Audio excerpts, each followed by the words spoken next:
Emma Goldman crossed 3 seas to reach the promised land. In 1885, the feisty 16-year-old Russian girl had just escaped an arranged marriage by threatening to drown herself in the Neva River. America, she hoped, would be her salvation. Thrown out of the United States for her opposition to the First World War, and especially for her political beliefs, Goldman claimed she was proud to be selected for the honor of deportation. Privately, she was devastated. One does not live in the country 34 years and find it easy to go. I found my spiritual birth here. All I know, I have gained here. Through the porthole, I could see the great city receding into the distance. It was my beloved city, the metropolis of the new world. Taunted mainstream America with her outspoken attacks on government, big business, and war. Goldman condemned capitalism, denounced marriage, and crusaded for birth control. The newspapers called her a modern Joan of Arc.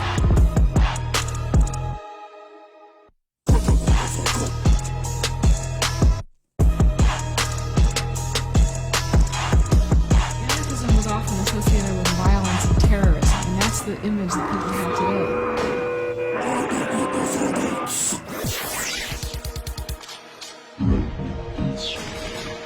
Life dedicated to free speech, free thought, free love. The story of an exceedingly dangerous woman.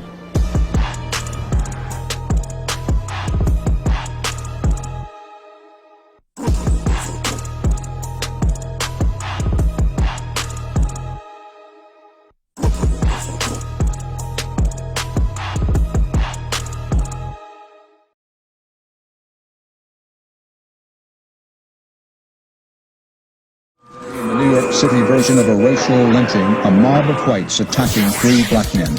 In sorrow and anger, dozens of blacks massed in the white middle-class neighborhood of Howard Beach to mourn the death of Michael Griffith, a 23-year-old construction worker. He and 2 friends, marooned in this area late Friday night when their car broke down, were chased by about 10 white youths wielding bats and sticks. Trying to escape on this expressway, Griffith was hit by a car and killed. Statements were made that niggas, you're in the wrong neighborhood, you don't belong in this neighborhood, get out of here. My own feelings about this is that it's nothing less than a lynching. Police, who blanketed Howard Beach this weekend, today announced the arrest of 4 area residents, ages 16 and 17, in what New York's mayor calls the worst murder in the modern era of this city. It's a shame to know that in 1986 in America, that there's such intense racism amongst the youngsters. I mean, the people who beat them up were very young. That's very sad to know. Punched in the head, hit in the face with a wooden bat. Tonight, police are investigating a vicious brawl at... This is where it happened, a Halloween night clash with racial overtones in a community with a history of bias incidents. Witnesses say others were swept up in the attack. This woman tells me her 14-year-old son was hit in the head. I saw a whole bunch of black kids screaming, "I'm going to kill you, white boys." Cameras along the main drag in Howard Beach captured groups of young people moving last night, some apparently armed. The actual attacks happened off camera. And these were older guys? They looked bigger and older, yes. Older than my son anyway. Police made 5 arrests. The oldest suspect is 25, but 2 are as young as 16. It is shocking but should not be surprising in Boston. We still are going to have to grapple for many years to come with communities which wish to exclude the other. Police say more charges are likely in the incident, which not only illustrates hatred here, but which also serves as a reminder that America still has boundaries which can be crossed only at peril. Yes, the bias investigation is underway.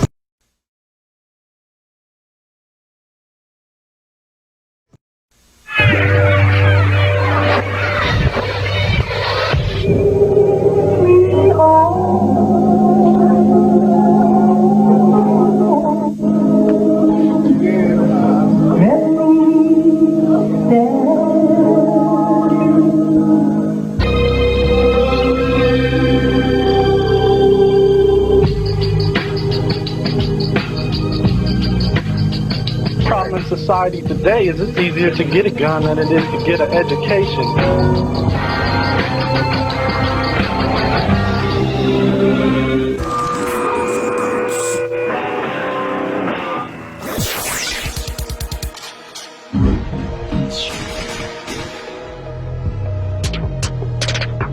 Unemployment and easy access to semi-automatic weapons turned areas like the South Bronx into war zones. Blood on my knife and the body on my gun. What? Blood on my knife and the body on my gun. What? It's not because you want to carry a gun around here, it's because you got to. You know what I'm saying? See, we run around, we start beef because we want to. And we know we're going to get in trouble when we do it, so therefore we pack. You be walking around the block, you never know you catch beef, somebody they can just pop in your head, so you got to keep your joint on too, so you can go out and with them. You know what I'm saying? The next man got a gun, you always need to threatened by a gun. If you can't sit there and fight the man because you got a gun, so it makes you want to go get a gun. So can't leave him in the car because you won't have time to run to you, coach. Not these days.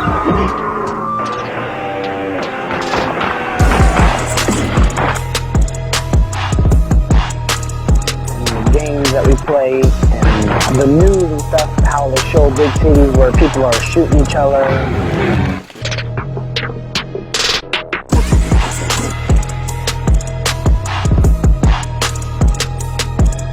What glamorizes gang banging, mafia, hitmen, all that, man. I certainly don't believe that film is what causes violence. It's lack of education, drugs, guns, no job opportunities,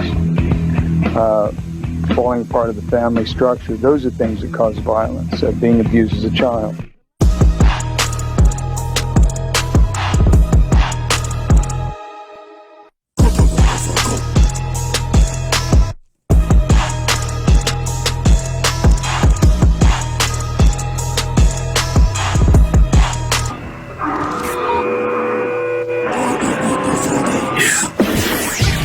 Having allegedly inspired kids to set fires and lay down in traffic, TV and film were under scrutiny in the fall of 1993. The Senate even held hearings on TV violence, hoping to persuade the industry to censor itself. I mean, Hollywood should take a little bit of responsibility, man, because all you see on TV nowadays is people getting killed.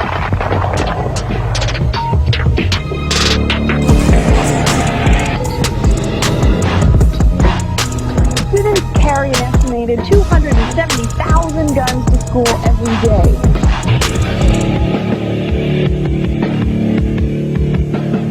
After a 15-year-old student killed two schoolmates in New York's Thomas Jefferson High in February of 1992, 41 schools, including Robeson High, began using metal detectors every day. Surrounded by crime-ridden neighborhoods, Robeson also uses electronic IDs, X-ray machines, and safety officers. I mean, this school system, you know, in the Omaha area and stuff, really ain't dealing with it as far as, you know, intervention. Because if a kid had a gun, you know, they kicking him out of school. I mean, yeah, maybe he should suffer some consequences, but you kicking him out of school, he's on his way for that other gun, and he ain't getting an education. Bought up shotguns, 22s, 9mm, Mac 10s. You can get guns anywhere. It's easy. Anywhere. You can get it on the black market. You can just have someone that can get a gun, and report it stolen. There's lots of ways. You can go and, you know, you go in a house and they got a gun in there. You go look in the closet. If you know the right kids, you could get a gun just like you go to the store and buy a pop. I mean, it's that simple. We don't got own the stores. We don't make them. Y'all got the factory stores.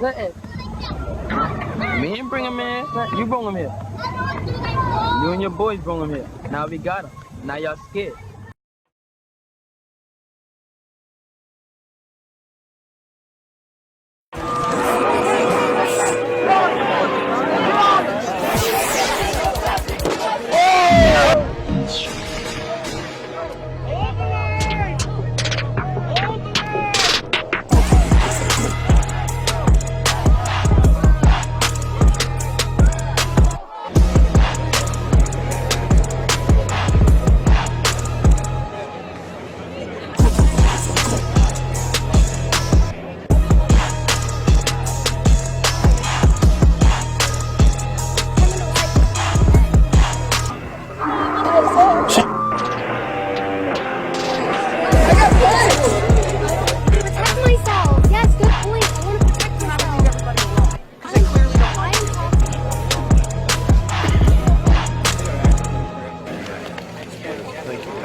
seems like a bad idea in here.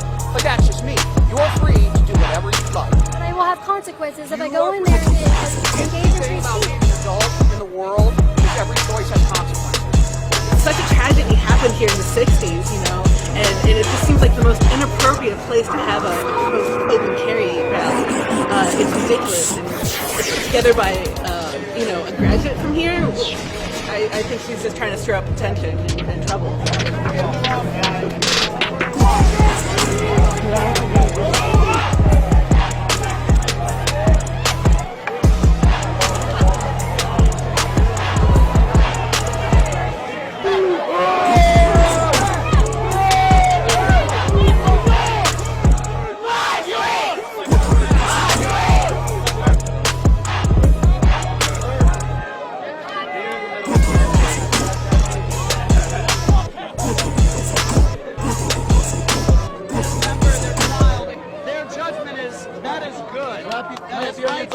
That is good for society.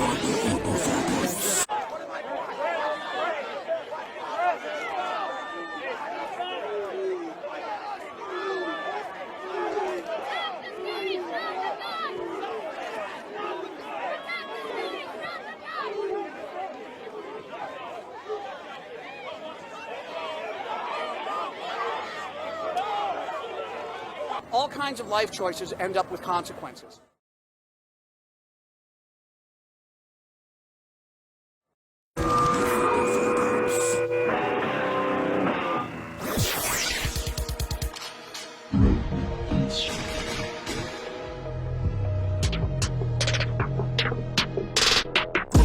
Which judgment is right? So, for example, you got the idea that mothers and fathers should be able to bring their children into a death camp. They should be able to pay an assassin to dismember their child in the womb, tearing off the head, the legs, the arms, disemboweling that child. Their judgment is that is good, that is righteous, that is good for society.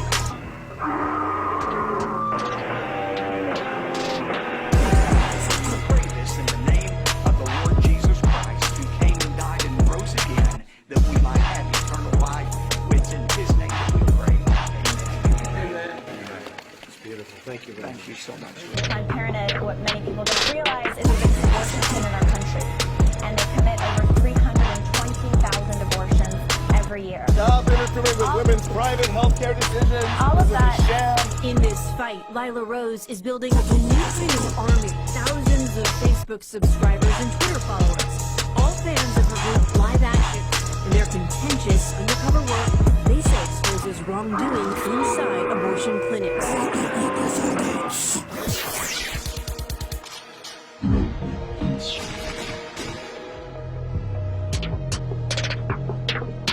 In a statement tonight, Planned Parenthood called Live Action an organization that has been widely discredited for years because they deceptively edit videotapes and make claims that are flat out false. And that Planned Parenthood is proud to stand strong against unethical, illegal, and misleading attacks on political groups whose goal is to ban abortion completely. But these videos have made Lila Rose the conservative media darling. Yeah, that mothers and fathers should be able to bring their children into a death camp. They should be able to pay an assassin to dismember their child in the womb, tearing off the head, the legs, the arms, disemboweling that child. Their judgment is that is good, that is righteous, that is good for society.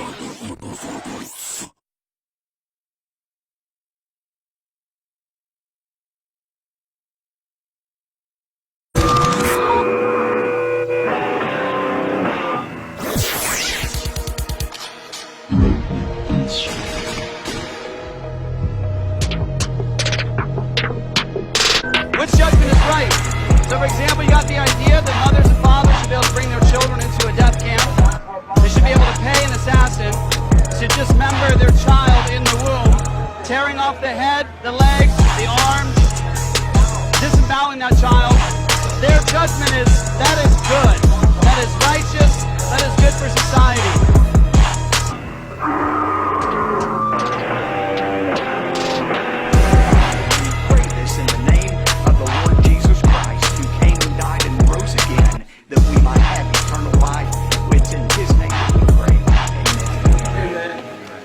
Beautiful. Thank you very much. He stinks, his music stinks, and I'm not interested in a piece of dirt like him. I think you got some pair of balls that come around a neighborhood like this.